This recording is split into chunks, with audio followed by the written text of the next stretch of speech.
कौन थी शूर्पणखा, जिसकी लक्ष्मण ने काट दी थी नाक? शूर्पणखा रावण की सगी बहन थी। उसका असली नाम था मीनाक्षी या चंद्रनखा, लेकिन जन्म से उसके नाखून सूप जैसे लंबे और नुकीले थे, इसलिए उसे शूर्पणखा कहा गया। जब भगवान श्रीराम ने धरती पर मनुष्य के रूप में अवतार लिया तो उन्होंने दिव्य लीला रची रावण के वध के लिए। ये लीला केवल युद्ध की नहीं, बल्कि धर्म की विजय की थी। रावण के अहंकार को चूर करने के लिए श्रीराम को वनवास जाना आवश्यक था, क्योंकि यही वह मार्ग था जो लंका के दानव राजा को उसके कर्मों का फल दिखाता। वनवास के दौरान एक ऐसी घटना घटी जो श्रीराम और रावण के बीच युद्ध की नींव रखी। ये घटना जुड़ी थी शूर्पणखा से, उस राक्षसी से जिसका नाम रामायण में बदले की आग और अपमान की ज्वाला के रूप में अमर हो गया। लेकिन क्या आपको पता है कि आखिर शूर्पणखा कौन थी? वो केवल रावण की बहन ही नहीं, बल्कि एक ऐसी स्त्री थी जिसने प्रेम के लिए अपने भाई रावण तक को श्राप भी दे दिया। लेकिन क्यों? आइए जानते हैं शूर्पणखा से जुड़ी पौराणिक कथा। श्रीराम की वनवास की यात्रा।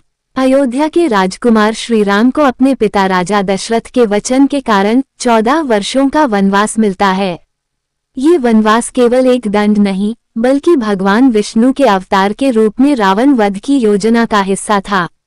राजा दशरथ की पत्नी कैकेयी के वरदान के कारण राम को जंगल जाना पड़ा। उन्होंने अपनी पत्नी सीता और छोटे भाई लक्ष्मण के साथ अयोध्या छोड़कर सरयू नदी पार की। प्रारंभिक दिनों में उन्होंने चित्रकूट के घने जंगलों में आश्रय लिया, जहां ऋषि मुनियों ने उनका स्वागत किया। फिर चित्रकूट में वे शांतिपूर्ण जीवन व्यतीत करते हैं, लेकिन जल्द ही अयोध्या के नए राजा भरत के आगमन से स्थिति बदल जाती है। भरत राम को वापस ले जाना चाहते हैं, लेकिन श्रीराम वचन निभाने के लिए वहीं रहने का फैसला करते हैं। चित्रकूट छोड़ने के बाद राम, सीता और लक्ष्मण दंडकारण्य के जंगलों की ओर बढ़ते हैं।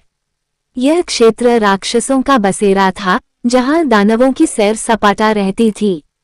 यात्रा के दौरान वे कई ऋषियों से मिलते हैं, जो उन्हें आशीर्वाद देते हैं। अंततः वे पंचवटी नामक स्थान पर पहुंचते हैं। पंचवटी गोदावरी नदी के किनारे बसा एक सुंदर वन क्षेत्र था, जहां 5 विशाल वट वृक्षों की छांव में शांति का आलम था। यहाँ राम एक सुंदर झोपड़ी बनाते हैं, जहां सीता फूलों से सजावट करती हैं। ये स्थान राम के वनवास का मध्य भाग था, जहां वे ध्यान भजन में लीन रहते। लेकिन इसी पंचवटी में एक ऐसी घटना घटित होती है जो समस्त रामायण को बदल देती है। शूर्पणखा की भूमिका। पंचवटी के जंगलों में राक्षसों का राज था। रावण के पौत्र खर और दूषण वहां के प्रमुख दानव थे, जो ऋषियों को सताते रहते थे। लेकिन इनमें से एक राक्षसी थी जो इन जंगलों की रानी थी, शूर्पणखा। वो खर की बहन थी, लेकिन उसका असली घर लंका था। शूर्पणखा वहां से क्यों आई थी?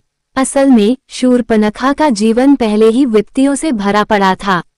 रावण ने उसके पति की हत्या कर दी थी, जिसके बाद वह अपमानित होकर दंडकारण्य में अपने भाई खर के पास शरण ले चुकी थी। यहाँ वह स्वतंत्र विचरण करती, रूप बदलती और मनचाही सैर करती, लेकिन उसके हृदय में एक खालीपन था, प्रेम का, जो कभी पूरा न हुआ। पंचवटी आने का कारण उसके लिए साधारण था। वह जंगल में भटक रही थी, शिकार की तलाश में, जब उसकी नजर श्रीराम पर पड़ी। राम की दिव्य आभा, उनकी शांत मुस्कान और वीरता ने उसे मोहित कर लिया। शूर्पणखा कोई भी रूप धारण करने में निपुण थी, ऐसे में उसने तुरंत एक सुंदर स्त्री का रूप ग्रहण किया। उसके सूप जैसे नाखून छिप गए, आंखें मोहक हो गईं और वह श्रीराम के सामने प्रकट हुई। उसने कहा, मैं तुम्हारी पत्नी बनना चाहती हूँ। राम ने मुस्कुराते हुए कहा, मैं विवाहित हूँ। मेरे छोटे भाई लक्ष्मण अविवाहित हैं, तुम उनसे बात कर लो। लक्ष्मण ने काटी शूर्पणखा की नाक। शूर्पणखा लक्ष्मण के पास गई। लक्ष्मण ने कठोर स्वर में कहा, मैं राम का दास हूँ, पत्नी नहीं रखता। ये सुनकर शूर्पणखा क्रोधित हो गई। उसने अपना विकराल रूप दिखाया और सीता पर हमला करने दौड़ी। लक्ष्मण ने तुरंत तलवार निकाली और एक ही वार में उसकी नाक काट दी। नाक कटी शूर्पणखा खून से लथपथ चीखती हुई खर दूषण के पास पहुंची। खर ने 14,000 राक्षसों की सेना भेजी, लेकिन श्रीराम ने अकेले सभी का संहार कर दिया। खर और दूषण भी मारे गए। रावण के दरबार में पहुंची शूर्पणखा। इसके बाद शूर्पणखा सीधे लंका पहुंची। रावण उस समय सभा में बैठा था। उसने रोते हुए पूरी घटना सुनाई और कहा, भैया, राम की पत्नी सीता अत्यंत सुंदर है। तुम उसे हर लाओ, मेरा अपमान भी धुल जाएगा। रावण पहले तो हंसा, लेकिन सीता की सुंदरता का वर्णन सुनकर उसका मन डोल गया। उसने मारीच को स्वर्ण मृग बनाकर भेजा और सीता हरण कर लिया। यही वह घटना थी जिसने राम रावण युद्ध को जन्म दिया। रावण की बहन थी शूर्पणखा। शूर्पणखा रावण की सगी बहन थी।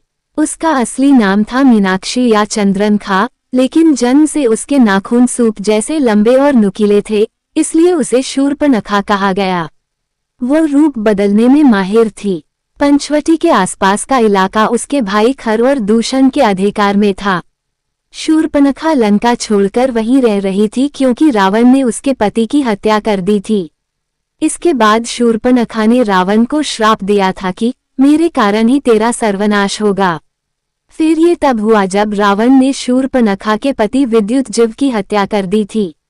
क्रोध और दुख से व्याकुल होकर उसने मन ही मन रावण को ये श्राप दिया। इस श्राप के बाद ही शूर्पणखा ने राम और लक्ष्मण से बैर लिया और सीता हरण की योजना बनाकर रावण को उकसाया, जिसके कारण रावण का अंत हुआ। उसका पति था कालकेय दानव कुल का राजा विद्युतजिह्व। विद्युतजिह्व विष्णु भक्त था। रावण को जब पता चला कि उसकी बहन का पति विष्णु की पूजा करता है तो उसने युद्ध में विद्युतजिह्व को मार डाला। विधवा होने के बाद शूर्पणखा लंका छोड़कर दंडकारण्य आ गई और खर दूषण के साथ रहने लगी।